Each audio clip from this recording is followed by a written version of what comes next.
নমস্কার বন্ধুরা, আমি অনামিকা। আমার ভালোবাসা রান্না চ্যানেলে আপনাদের সবাইকে স্বাগত।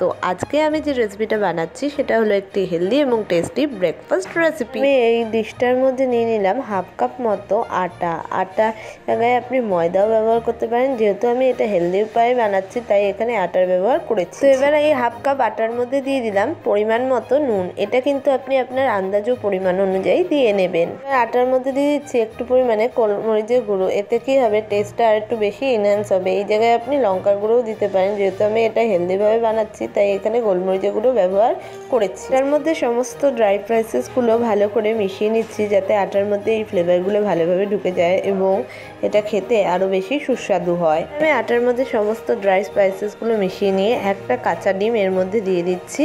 কাঁচা ডিমের কিন্তু সম্পূর্ণ অংশটাই দিয়ে দিচ্ছি, লাল হলুদ এবং সাদা দুটো অংশই কিন্তু দিচ্ছি। এর মধ্যে কাঁচা ডিম দিয়ে এর মধ্যে দিয়ে দিলাম গ্রেট করা বিট কিছুটা পরিমাণে। এই জায়গায় আপনি অন্য যে কোনো ধরনের সবজি ব্যবহার করতে পারেন। আটার মধ্যে দিয়ে দিচ্ছি একটু পরিমাণ মতো ধনেপাতা কুচি। এটা কিন্তু আপনি আপনার ফ্লেভার যতটা পছন্দ সেই অনুযায়ী দিয়ে নেবেন। আমি আটার মধ্যে দিয়ে দিচ্ছি দুটো পরিমাণে কাঁচা লঙ্কা কুচি। এটা আপনি আপনার ঝাল অনুসারে দিয়ে নেবেন। দিয়ে দিলাম একটা ফুল পেঁয়াজ কুচি। এই জায়গায় আপনি আপনার পরিমাণ মতো পেঁয়াজ কুচি দিয়ে নেবেন। একটু দিয়ে আটাটাকে ভালো করে মিশিয়ে নিচ্ছি। এখানে কিন্তু আমি প্রথমেই জল দিচ্ছি না, যেহেতু এখানে একটা ডিম পুরো দেওয়া রয়েছে তাই প্রথমে জল দিতে হবে না। প্রথমে মিশিয়ে নেবেন, তারপরে যদি মনে হয় তখন অল্প অল্প জল দিয়ে নিতে পারেন। একটু মিক্স করে আটার একটা ব্যাটার বানিয়ে নিচ্ছি। এখানে আমার মনে হচ্ছে একটুখানি জলের প্রয়োজন, তাই আমি এই কাপ দিয়ে অল্প অল্প পরিমাণে এর মধ্যে জল দিয়ে দিচ্ছি। জলটা কিন্তু বেশি পরিমাণে দেবেন না, অল্প অল্প পরিমাণেই দিয়ে নেবেন। এখানে কিন্তু জলের পরিমাণ আমি আপনাদের বলছি না, এটা আপনারা আপনাদের মতো অনুযায়ী অ্যাডজাস্ট করে নেবেন। কিন্তু এই ব্যাটারটা যেটা হবে সেটা বেশি ভারীও হবে না, আবার বেশি পাতলাও হবে না। সব কিছু মিশিয়ে একটা ঠিক ব্যাটার করে নিয়েছি। আমার মনে হচ্ছে ব্যাটারটা বেশি ঠিক হয়ে গেছে। এবার আমি আরেকটু অল্প অল্প পরিমাণে জল দিয়ে ব্যাটারটাকে আরেকটু ভালো করে গুলিয়ে নিয়ে আপনাদের কাছে ফেরত আসছি। একটা আমার আটার সুন্দর একটা ব্যাটার তৈরি হয়ে গেছে।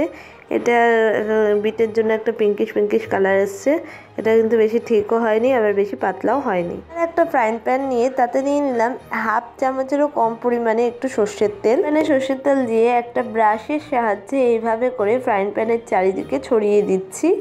এটা আপনি ব্রাশ না থাকলে ফ্রাইং প্যানটাকে ঘুরিয়েও ছড়িয়ে নিতে পারেন। আর ভালো করে গরম হয়ে গেছে। এই যে ব্যাটারটা বানিয়েছিলাম বিটরুট দিয়ে, সেই ব্যাটারটা আটার এর মধ্যে ঢেলে দিচ্ছি। ভালো করে ছড়িয়ে দেখে নিন, এইভাবে করে কিন্তু এটাকে ঢেলে নিতে হবে। তো ব্যাটারটা ফ্রাইং প্যানে ঢেলে দিয়ে এবার একটা খুন্তির সাহায্যে এটাকে ভালো করে স্প্রেড করে দিচ্ছি যাতে এটা সব দিকে সমান হয়, না হলে কিন্তু এটা ভেঙে যাওয়ার একটা সম্ভাবনা থাকতে পারে। তাই এটাকে চারিদিকে স্প্রেড করে দিচ্ছি খুন্তির সাহায্যে। আটার মিশ্রণটার একটা পিঠ হয়ে গেছে, আবার অপর পিঠটা আমি উল্টে চেপে করে ভেজে নিচ্ছি বা সেঁকে নিচ্ছি। এইভাবে করে কিন্তু এটাকে সেঁকে নিতে হবে। ভালো করে শেখা হয়ে গেছে আর এটা এতটাই নরম হয়েছে যে ফোল্ডও হয়ে গেছে। এবার আমি এটাকে নামিয়ে নিয়ে আপনাদের কাছে ফেরত আসছি এবং সার্ভ হয়ে গেছে আমাদের আজকের হেলদি ব্রেকফাস্ট রেসিপি। তার সঙ্গে আমি একটা দইয়ের রায়তাও সার্ভ করেছি। তো আমার তৈরি হয়ে হাতে চলে এসেছে। এবার আমি এটাকে টেস্ট করে দেখছি। এটা যতটা নরম হয়েছে ভিতরটা, ততটা বাইরের লেয়ারটা ক্রাঞ্চি হয়েছে, একদম অসাম। সমস্ত রেসিপি দেখতে অবশ্যই আমাদের চ্যানেলটাকে সাবস্ক্রাইব করে পাশে থাকা বেল আইকনটাকে প্রেস করে দেবেন। আর অনেক শেয়ার করবেন, লাইক করবেন, কমেন্টস করবেন আর সাপোর্টও করবেন।